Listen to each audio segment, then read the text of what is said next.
Hello everyone, আমি তোতা। আমার নতুন একটি ভিডিওতে আপনাদের অনেক অনেক ভালোবাসা। আপনারা সকলে কেমন আছেন?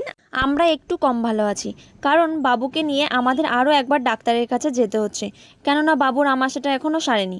আমাদের যেতে হয় টোটোতে, আর এই শীতের হাত থেকে বাঁচাতে বরমশাই টোটোর সামনে এমনি করে একটি করে তাঁবু বেঁধে দেয় প্রতিবারই। এতে করে বাইরের ঠান্ডা হাওয়াটা একদমই ভেতরে ঢোকে না। বাড়ি থেকে অনেকটা দূরে ডাক্তার দেখাতে যেতে হয়, তাই টোটোই বেস্ট অপশন আমাদের কাছে। তাছাড়া বাবুর জন্য পাতলা ব্ল্যাঙ্কেট, এক্সট্রা জামা, মোজা, খাবার, গরম জল সবই আমি সঙ্গে করে নিয়ে যাই, যাতে ডাক্তার দেখাতে দেরি হলে বাবুকে ওখানে আরেকবার খাইয়ে দিতে পারি। আর টোটোর ভেতর সমস্তটা নিয়ে যাওয়া যায়। আর বাড়ি থেকে ডাক্তার দেখাতে যাই যেখানে, সেখানে গাড়ি ভাড়া পড়ে 700 টাকা, আর টোটো পড়ে 300, কমেই হয়ে যায়। তাই আমাদের কাছে টোটোটাই বেস্ট অপশন। কিন্তু রাস্তা যদি খারাপ হয়, ঝাঁকুনিটাও কিন্তু সেই লাগে। তা তো হবেই, বলুন, সব সুযোগ কি আর একসাথে পাওয়া যায়? যাই হোক, এটা দাদারই টোটো, আর দাদা এখন টোটোটা ছেড়ে দেবে। আমরা রাস্তায় উঠে পড়বো। আর রাস্তায় যেতে যেতে বাবু বেশ মজা করে, আর প্রতিবারই টোটোতে ঘুমিয়েও পড়ে। আর আমি কানে নেবার জন্য কোনো টুপি আনতে ভুলে গেছি, তাই ওড়নাটাকেই বউ টুপি বানিয়ে কানে বেঁধে নিলাম। আর বাবু মজা তো করে টোটোতে বেশ, আর তার থেকে বেশি আমাদেরকে জ্বালায়। আর বললাম না ঘুমিয়ে পড়ে, দেখুন বলতে বলতে ঘুমিয়েও গেছে। আর আমরা চলেও এসেছি ডাক্তার দেখাতে। টোটোতে আসতে প্রায় 1 ঘন্টা সময় লাগলো পৌঁছে আমরা সোজা চলে গেলাম ডাক্তারের চেম্বারে।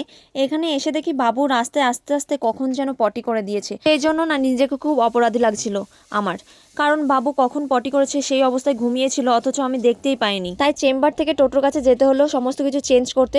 আর চেঞ্জ করে এসে দেখি ডাক্তারবাবু এখনও আসেনি, ওনার আসতে নাকি আজ একটু দেরি হবে। বাবু কিন্তু এরই মধ্যে তার খেলার বন্ধু জোগাড় করে ফেলেছে, বাবুর সাথে অনেক সময় ধরে খেলা করলো। তারপর ডাক্তারবাবু এলেন, বাবুকে দেখলো, আর আমরা ওষুধ নিয়ে বেরিয়ে পড়লাম। আমরাও কোন সকালে বেরিয়েছি, আর আজ ডাক্তার দেখাতেও দেরি হয়েছে, আর বাবুর খাবার খাওয়ানোরও সময় হয়ে গেছিল। তাই রাস্তাতেই টোটোটা দাঁড় করিয়ে বাবুকে আজ খাইয়ে দিলাম। তা করতে করতে আমরা বাড়িতেও পৌঁছে গেছি। বাড়ি ফিরে স্নান খাওয়া দাওয়া সারতে সারতেই বিকেল।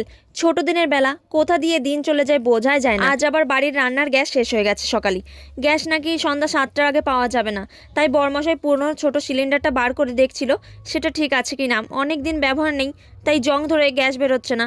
জং পরিষ্কার করতেই আগুন জ্বলে গেল। সন্ধ্যা পর্যন্ত এটা দিয়েই কাজ চালাতে হবে আজ। বাবু এখন হাঁটা শিখেছে, আর শুধু হাঁটতে চায় না, সাথে দৌড়াতেও চায়। আর দিনে যে কতবার আচার খায় সে বলে শেষ করা যাবে না। আর যতবার পরে ততবারই কান্না করে, আবার মাঝে মাঝে ঢং করেও কান্না করে। আর বিকেলের দিকে মনে হলো একটু যাই, বাবুকে নিয়ে একটু রাস্তা দিয়ে ঘুরে আসি। কিন্তু রাস্তাতে এসেও শান্তি নাই, কারণ রাস্তায় যেমন ধুলো তেমন প্রচণ্ড ঠান্ডা। আর যা ঠান্ডা, বাচ্চাদের নিয়ে এখন রাস্তা দিয়ে বেরোনোটাও খুব মুশকিল। সে কারণেই রাস্তাতে আর বেশিক্ষণ থাকতে পারলাম না, বাবুকে নিয়ে বাড়ি ফিরে এলাম। এবার আসি, আপনাদের সাথে দেখাবে নতুন একটি ভিডিওতে। Tata, by.